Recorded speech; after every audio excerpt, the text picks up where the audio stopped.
तो सबसे पहली बात शशि शेखर साहब, एक तो हम सब लोगों के लिए जो भी समाजवादी विचारधारा या कम्युनिस्ट विचारधारा के हैं कि आज अगर कर्पूरी जी को भारत में मिला है, ये सबके लिए बहुत अच्छी बात है। दूसरा, राहुल गांधी अब आपको लगता है कि बिल्कुल कमर कस के अब उतर गए हैं सड़क पे, और एक अगर नेता मिल जाए, एक जेपी मिल गए थे, इस देश के लाखों करोड़ों लोग सड़क पे उतर गए थे। राहुल गांधी शायद मिल गए हैं, तो अब और लोग भी सड़क पे, तो अब और लोग उतरना शुरू हो जाएंगे। आपको क्या लगता है? नमस्कार। जननायक कर्पूरी ठाकुर को भारत रत्न की उपाधि दी गई है, और आप जानते हैं कि कल ही पूरे वर्ष जो है वो उनका जन्म शती मनाया जा रहा था। देश के विभिन्न भागों में मनाया गया। इसमें मुख्य भूमिका समाजवादी समागम की रही, जो समाजवादी विचारों को मानने वाले लोगों का समूह है।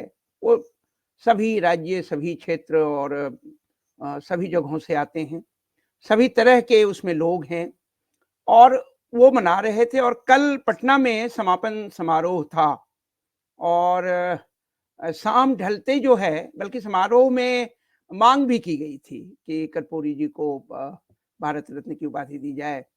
और शाम ढलते, सामान्यतः मैं वो जो आजकल की जो मीडिया है, तो टेलीविजन पे मैं मीडिया को देखता नहीं हूँ, सामान्यतः अवॉइड करता हूँ। लेकिन मेरे एक मित्र की जो है वो, मेरे मित्र का जो एक फ़ोन आया, और उन्होंने कहा कि बहुत खुशी की बात है कि मोदी जी और मोदी की सरकार ने जो है आपके समाजवादी नेता कर्पूरी ठाकुर को भारत रत्न की उपाधि दी है। तो मैंने कहा कि ये उपाधि तो बहुत पहले उन्हें मिल जाना चाहिए था। 1988 में उनकी मृत्यु हुई, और आज जो है लगभग 35 साल गुजर गए। 35 साल में कई सरकारें आई और गईं। तो जहाँ तक कर्पूरी जी का सवाल है, उनकी सादगी, उनकी ईमानदारी, सामाजिक न्याय के प्रति उनकी प्रतिबद्धता, और यहाँ तक कि समाज के कमजोर और जो पिछड़े हुए लोग हैं, उनके लिए जो काम उन्होंने किया है, उसके आधार पर उन्हें तो बहुत पहले भारत रत्न की उपाधि मिलनी चाहिए थी। और एक मुख्यमंत्री के रूप में 2 बार वो बिहार के मुख्यमंत्री रहे, दोनों बार उन्हें कार्यकाल पूरा नहीं करने दिया गया, और दूसरी बार जब 77 में वो बने जनता पार्टी के मुख्यमंत्री के रूप में, तो उन्होंने भोला पासवान शास्त्री के समय में मुंगेरी लाल कमीशन बना था, और जिसके आधार पर कर्पूरी जी ने 26% जो है वो समाज के अति पिछड़े और पिछड़े लोगों के लिए आरक्षण की व्यवस्था की, जो खास करके उत्तर भारत और हिंदी क्षेत्र में वो सबसे पहला कदम था। और बहुत तर्क पर आधारित जो है वो विभाजन भी था अति पिछड़े और पिछड़े का। तो ऐसी स्थिति में जब ये उन्होंने लागू किया, तो फिर से पार्टी के अंदर ही उन्हें मुख्यमंत्री नहीं रहने दिया गया। और जिस प्रकार से सवर्णों के द्वारा ही नहीं, बल्कि हमारे कुछ दलित साथी भी उसमें शामिल थे, अपने लीडर जो थे हमारे, रामसुंदर दास जी मुख्यमंत्री बनाए गए कर्पूरी ठाकुर की जगह। तो चलिए, ये तो सब चलता है, लेकिन जो कर्पूरी ठाकुर जी की विशेषता थी, 1952 से वो जिस प्रकार से विधानसभा के सदस्य रहे, और एक ऐसी जाति से आते हुए, पिछड़ी जाति से आते हुए, जिसकी जनतंत्र में आप जानते हैं कि जाति की संख्या के बल पर जो है चुनाव की राजनीति तय होती है। लेकिन वो तो एक ऐसी नाई जाति से आते थे जिसका नंबर बहुत कम है बिहार में, बहुत कम, लेकिन लगातार चुनाव भी जीतते रहे, समाजवादी मूल्यों, समाजवादी विचारों के लिए लड़ते रहे।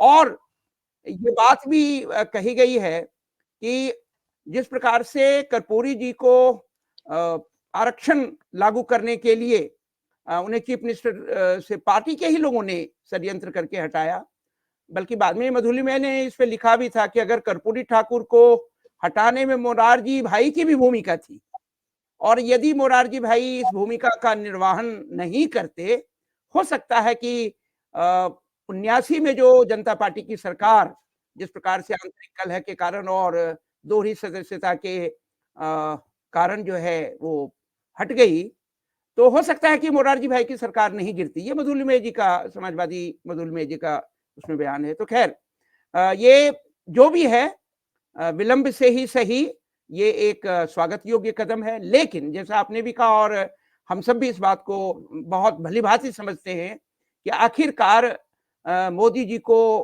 कर्पूरी जी को भारत रत्न देने की याद अचानक कैसे आ गई। एक दिन पूर्व जो है वो राम मंदिर का उनका पूरा इवेंट, ऑल इंडिया इवेंट जो उन्होंने अयोध्या से संचालित किया, और दूसरे ही दिन 23 तारीख को जो कर्पूरी जी को भारत रत्न की उपाधि देने की घोषणा हो गई। तो ये तो तय है कि जो कुछ है, जो चाहे राम मंदिर हो या भारत रत्न दिया जाना कर्पूरी जी को, यद्यपि स्वागत योग्य कदम है भारत रत्न दिया जाना, लेकिन उसकी राजनीति को समझने की तो आवश्यकता है ही। और राजनीति में सीधे सीधे बैकवर्ड जो कास्ट क्लास हैं, पिछड़े हुए लोग हैं, दबे कुचले दमित, उनके नायक के रूप में तो कर्पूरी जी बिहार ही नहीं भारत में भी जाने जाते हैं, पहचाने जाते हैं, और बिहार के तो हैं ही। तो वैसी स्थिति में कहीं ना कहीं वो बैकवर्ड्स की, यानी कि पिछड़ी जाति के वोटों में, दबे कुचले समाज के कमजोर लोगों के वोटों में सेंध लगाने की एक कोशिश तो उनकी है। अच्छा, ये पूरी प्रक्रिया को इस रूप में भी हम समझ सकते हैं कि जिस प्रकार से आप देखिए कि किसी राज्य में मोहन यादव जी को अचानक जो प्रतिष्ठित नेताओं की जगह मुख्यमंत्री बना दिया गया, कहीं आदिवासी मुख्यमंत्री बना दिया गया जिस प्रकार से, तो कहीं ना कहीं उनकी कोशिश यही है कि प्रतीकों के माध्यम से वो समाज के, आदिवासी हों, दलित हों, बैकवर्ड हों, उसके वोट को कैसे कैपिटलाइज करेंगे, कैसे उसको अपने पक्ष में करेंगे। तो ये उस दिशा में फेंका गया एक बहुत इंपॉर्टेंट पॉलिटिकल कदम है। मैं मानता हूं कि बहुत सारे लोग इससे प्रभावित भी होंगे, क्योंकि उन्हें लगेगा कि आखिरकार मोदी जी स्वयं जो है वो सामाजिक न्याय के नायक का सम्मान कर रहे थे। एक तो उस दिशा में समझिए, लेकिन ये भी तय है कि अति पिछड़े या पिछड़े हुए के नायक के रूप में नहीं, पूरे बिहार के नायक थे, स्वाधीनता सेनानी भी थे, समाजवादी आंदोलन के नायक थे, और तमाम ऐसी बातों को देखते हुए, और एक इंपॉर्टेंट जो बात समझ में आती है कि एक तरफ भारतीय जनता पार्टी जाति जनगणना को स्वीकार नहीं कर रही है, जाति जनगणना के खिलाफ है, और दूसरी तरफ वो कर्पूरी ठाकुर जी को भारत रत्न की उपाधि देकर के उसी समूह के, जो समूह आखिरकार जातिगत जनगणना के पक्ष में है, उसको कहीं ना कहीं भ्रमित करने की कोशिश वो कर रहे हैं। तो इस बात को तो जनता तय करे कि आखिरकार वो जो कदम उठा रहे हैं, उस कदम को जनता समझे कि ये तो देश के द्वारा कर्पूरी जी का सम्मान एक सही सम्मान है, और बहुत देर से, और ये वो उनका हक था, उनका अधिकार था, उन्हें मिलना चाहिए था।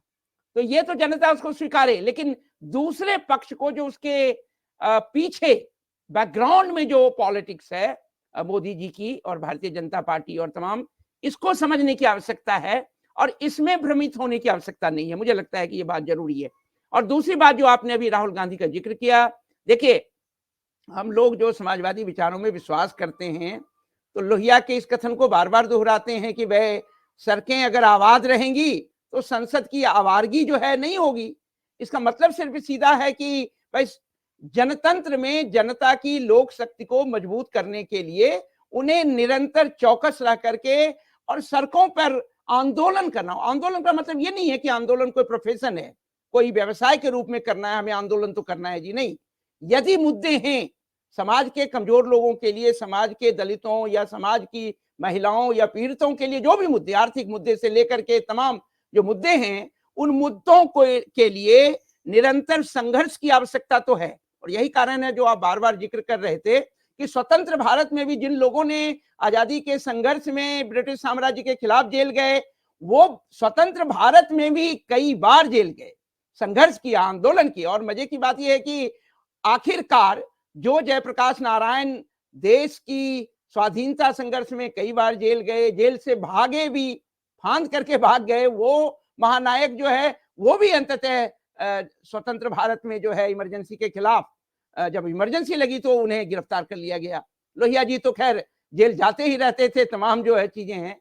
मुझे लगता है कि राहुल गांधी ने बहुत उचित रास्ता अपनाया है, और बार बार जिन बातों की ओर वो इशारा कर रहे हैं, एक तरफ तो जो है वो असम के मुख्यमंत्री के भ्रष्टाचार, दूसरी तरफ राज्य की जनता को ही फैसला करने का अधिकार हो, यानी कि मुख्यमंत्री जो है कहीं न कहीं केंद्र से या नागपुर से या तमाम जो संविधानेतर शक्तियां हैं जिनकी संवैधानिक शक्तियां नहीं हैं, उन संवैधानिक शक्तियों से कहीं न कहीं जो है निर्देशित भी हैं, और साथ ही साथ जनता को डराने की कोशिश हो रही है। आप जो कह रहे हैं कि, और मैं भी देख रहा था कितने सारे एफआईआर, और मुझे लग रहा है कि असम में तो कुछ ज्यादा ही परेशानी हो रही है।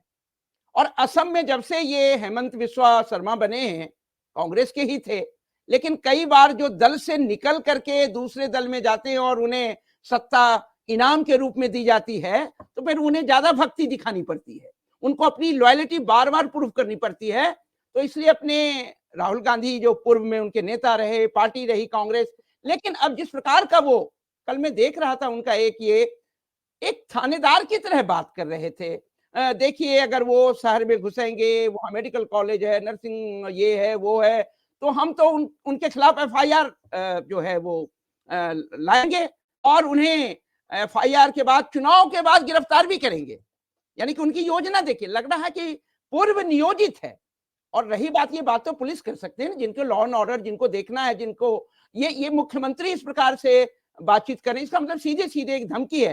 लेकिन उस धमकी का जवाब भी राहुल गांधी दे रहे हैं, और यही जनतंत्र में जनता की शक्ति है कि सरकार के द्वारा जो भी अधिनायकवादी कोशिशें होती हैं, उनको और उनका मुकाबला करने के लिए उन्हें निर्भय होना होगा। देखिए, नागरिकों को निर्भय होना जनतंत्र में बहुत जरूरी है, सचेत होना बहुत जरूरी है, और सूचित भी होना बहुत जरूरी, इन्फॉर्म्ड भी होना बहुत जरूरी है।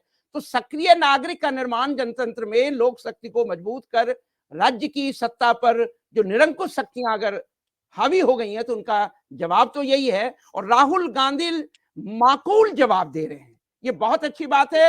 और मजे की बात यह है कि उसमें लोगों का हुजूम है शामिल। मैं देख रहा था कि लोगों का हुजूम भी है, और वो नारे भी लगा रहे हैं। और जब वो बार बार कहते हैं कि आपके राज्य का नियंत्रण आपके लोगों के हाथ में होना चाहिए, आपकी संस्कृति या आपके जीवन पद्धति को कोई और प्रभावित ना करे, इतिहास को कोई मिटाने की कोशिश नहीं करे, मुख्यमंत्री महाभ्रष्ट है, वो देश का सबसे भ्रष्ट मुख्यमंत्री है। तो भ्रष्ट तो जो है सो है ही, लेकिन बहुत ही, जिसको कहते हैं ना, असभ्य मुख्यमंत्री है। बहुत सारे राजनीतिज्ञ जो बहुत असभ्यता का प्रदर्शन करते हैं, लेकिन ये तो बहुत ही नियोजित ढंग से असभ्यता का प्रदर्शन करने का ठेका इन्होंने ले रखा है। मुझे लगता है कि निर्भयता और जनता की शक्ति ही माकूल जवाब है, और सड़कों को आबाद रखना, और वो ये राहुल गांधी कर रहे हैं। वो गांधी का भी रास्ता है, वो लोहिया का भी रास्ता है, और इसलिए कर्पूरी जी को भारत रत्न दिया गया, और इसी समय की प्रकार के संघर्ष की राजनीति राहुल गांधी कर रहे हैं। ये बहुत बहुत स्वागत योग्य कदम है। मैं मानता हूं कि ये जनतंत्र को मजबूती प्रदान करने वाला कदम है। संक्षेप में, बहुत ही संक्षेप में मुझे एक चीज बता दीजिए। आज मोदी जी ने अपने आर्टिकल में लिखा है कि मुझे भाजपा की कुछ चीजें समझ में नहीं आती। उन्होंने लिखा है कि कर्पूरी ठाकुर नाई थे। ये भाजपा वाले हर एक की जात क्यों बता रहे थे? गांधी जी बनिया थे, ये अमित शाह साहब ने बताया, ये बता रहे हैं ये नाई थे। और आगे यही नहीं रुके हैं, आगे मोदी जी लिखते हैं कि मैं भी बैकवर्ड हूं। तो मैं समझता हूं, अब मोदी जी तो बैकवर्ड क्या, मोदी जी तो फॉरवर्ड के भी फॉरवर्ड और बैकवर्ड से भी बैकवर्ड बन सकते थे। He was not a born backward. जब वो पैदा हुए थे तब तो वो पिछड़े नहीं थे। उन्होंने अपना कानून स्वयं बदल करके जहां उनको अच्छा लगा उन्होंने उसमें कर दिया कि मैं बैकवर्ड। उनका मन होता तो वो अति बैकवर्ड, उनका मन होता तो मोस्ट फॉरवर्ड।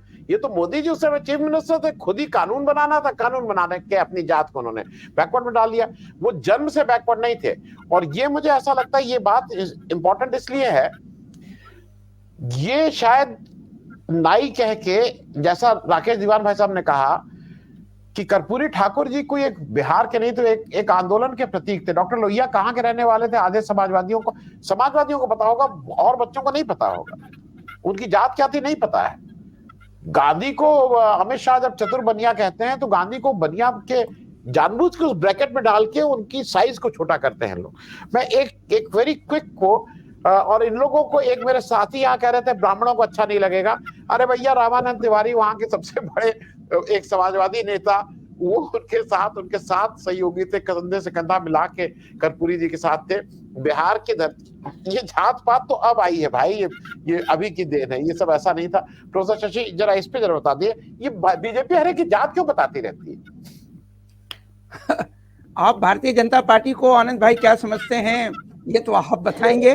देखिए, धर्म की राजनीति, जाति की राजनीति, ये सारी फिरका परस्ती के साथ साथ क्षेत्रीय, ये सारी राजनीति उनकी मूल विचारधारा का हिस्सा है। स्त्री विरोधी, तो ये अगर वो ये बात नहीं करेंगे तो निसंदेह जो है वह कैसे वो अपनी राजनीति को और अपनी विचारधारा को प्रमाणित करेंगे। तो ये तो इसमें कोई संदेह नहीं है, वो इसमें विश्वास करते हैं। अंतर विरोध वहां पैदा हो जाता है जब वही जाति जनगणना उनकी उस विचारधारा में रुकावट बनने लगती है। अगर आप जाति मानते हैं तो आपको जाति जनगणना कराने में क्या है? और जाति जनगणना एक राजनीतिक सवाल के साथ साथ आर्थिक सवाल भी है। तो आर्थिक सवाल यदि है तो आप उसको स्वीकार कीजिए, लेकिन नहीं, जाति का नाम लेंगे किंतु वो जाति जनगणना नहीं कराएंगे। तो ये तो सीधे सीधे समझिए।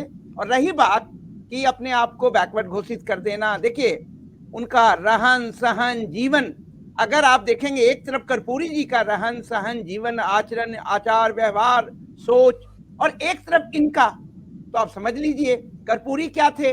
धर्म को कभी भी उन्होंने राजनीति का हिस्सा नहीं बनाया, समाज की अर्थव्यवस्था को बदलने की उनकी कोशिश थी, समाज के कमजोर मजदूर किसान को मजबूत करने की उनकी कोशिश थी। और उन्होंने तो एक फैसला तब ये भी कर दिया था कि चूंकि अंग्रेजी के माध्यम से आप जानते हैं कि बहुत सारे विद्यार्थी हाई स्कूल पास नहीं, मैट्रिक तब कहलाता था, पास नहीं कर पाते थे, उस विषय में फेल होते थे, बाकी विषय में बहुत अच्छे अंक होते थे। तो उन्होंने तो शिक्षा मंत्री रहते हुए जो है उस अंग्रेजी की अनिवार्यता को खत्म कर दिया था और ये कहा कि अगर अंग्रेजी में फेल भी होंगे तो भी आप पास कराएंगे। तो इस प्रकार से उनकी सोच ही बिल्कुल अलग है।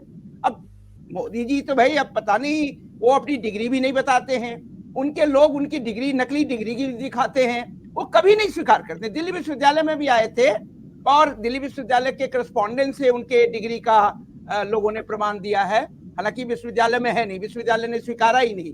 वो गोपनीयता के कारण कई बार कहते हैं कि नहीं, वो हम नहीं बता सकते हैं, लेकिन डिग्री दिखाया जा रहा है। लेकिन दिल्ली विश्वविद्यालय में जब वो आए, अपने भाषण और वक्तव्य में उन्होंने एक बार भी ये नहीं कहा कि मैं इसी दिल्ली विश्वविद्यालय का करस्पॉन्डेंस का ही, पत्राचार का ही विद्यार्थी था, नहीं कहा। हाँ, कुछ चेहरे लग रहे हैं कि जाने पहचाने चेहरे, तो मैं सिर्फ इतना कहना चाहता हूं, मोदी जो कहते हैं, जो करते हैं, जो सोचते हैं, वो सब जो है एक राजनीतिक हथकंडा है, वोट की राजनीति है, और यही उनकी सच्चाई है, यही उनकी नियति है। और ये हमारे देश की भी नियति बन गई कि ऐसा व्यक्ति देश का प्रधानमंत्री, 10 साल अब लगभग पूरा होने वाला है और पता नहीं अगले 5 साल में क्या होगा। मैं तो मान के चलता हूं कि देश की जनता एक सही फैसला करेगी और इस प्रकार की राजनीति को आगे नहीं बढ़ने देगी। धन्यवाद।